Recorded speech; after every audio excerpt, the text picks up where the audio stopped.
One of the interesting things behind startups, entrepreneurs, and stories is learning where they started, where they are now, and where they're going. Now we've got some great stories in Houston, we have some sad stories in Houston. And today is going to be a combination of both as we talk to Gerome Sapp, the CEO and founder of Fluencer.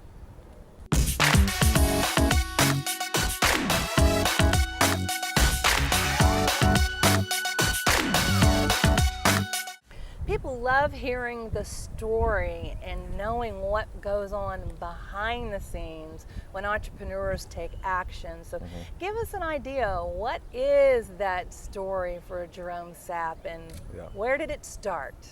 Well, I think the fundamental belief of an entrepreneur is I can do it. There's something within, I think, all of us that say, well, there's an idea, can I do it or can I not? But when you get down to the fabric of what makes an entrepreneur, they're the ones who actually take the step. Everything starts with the first step, and it's a challenge that I think certain people in life are okay taking. They're okay with the risk of failing. They have no fear of failing. I think their fear simply comes from not doing enough, so they won't fail. So that's what it was with me. With me, I saw a problem in the market, based off firsthand experience of being an ex-athlete, and I said, you know what? Why should the world be this way? There should be a tool that solves this, and that was my challenge, right? How do I create a solution to this problem? So for me, it was like, okay, well, you've been overcoming challenges your whole life, so this is just one more at this stage in your life that you should overcome, So for me, it was easy, it was like, let's take this jump and let's see what happens. So give us a little more idea and kind of go into the story. What was the motivation for you creating your startup? Sure. Well, for me, being an ex-NFL athlete and being inundated with endorsement deals and realizing that brands really thought I was influential because of who I was or who I was perceived to be and the platform I had being the NFL, I was like, well, there's a lot of influential people in the world that just need an ability to connect with their favorite brands to prove how influential they can be. They didn't have a way to connect with the Nikes and the Gucci's or the Reeboks of the world to say, hey, I know you don't really know me, but if you gave me the ability, I could prove to be influential.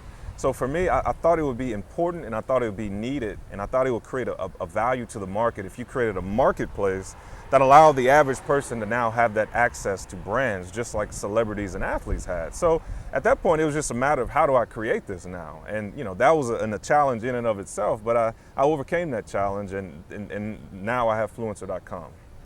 That's interesting because we've seen how social media has given the everyday people a voice that normally wasn't there, and they've been able to create that critical mass around that, but there were still missing pieces inside of that bigger picture. Sure. No, you're right. Social media has given every person in the world an ability to amplify their voice. And that voice can be to talk about something negatively, positively, and in this case, a voice to amplify their influence, and specifically brand-specific influence.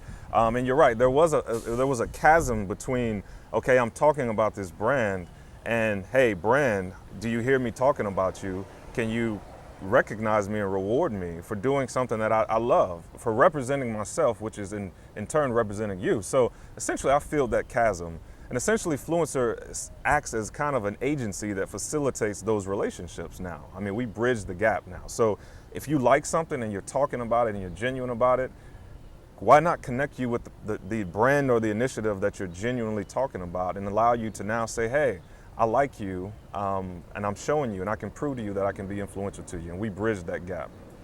This sounds like a continued conversation that Gary Vaynerchuk started about 4 or 5 years ago when he used to give everybody advice like, if you love Smurfs, then build your business around Smurfs because that's where your passion is. Well, for us, our motto, our tagline is represent your brand. We all have a brand that we represent, depending on the type of shoes you wear, the clothes you wear, what you talk about, what you share socially. That's all a representation of who you are.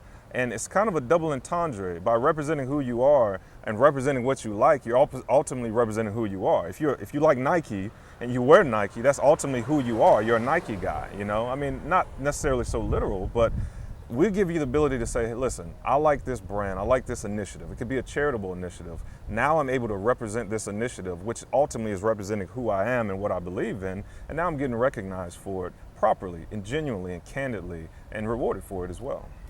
Now, what have been some of the challenges or maybe just the unexpected things that happened to you as an entrepreneur with a startup? It's like, you can look back on it now, but at the time you didn't know they were going to surface. So Sure. what was that unexpected thing that kind of caught you off guard? People, I'm a huge fan of people. I love people. I'm an extroverted personality.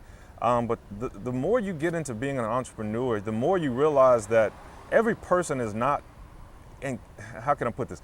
People aren't who they say they are, and they can't always do what they say they're going to do. So at a certain point, you become kind of callous to some certain type of people, and it's kind of a double-edged sword, being that I'm such an extroverted person.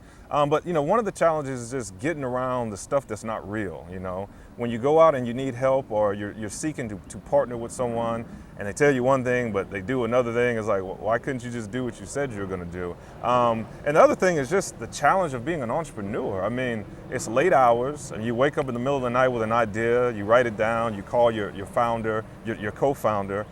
So it's really a 24/7 job essentially, and I think most people don't realize that. They think it's you set your own hours and you come and go as you please, which is true, but most people don't have the discipline to really manage their hours and realize that, okay, well, I can do whatever I want today, but I need to be productive today too, and I need to make sure that the time I'm spending is progressive time towards my goal.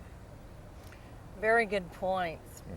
I love the point about discipline. Yep. Yeah, that Yep. one's really missing for a lot of people. Discipline.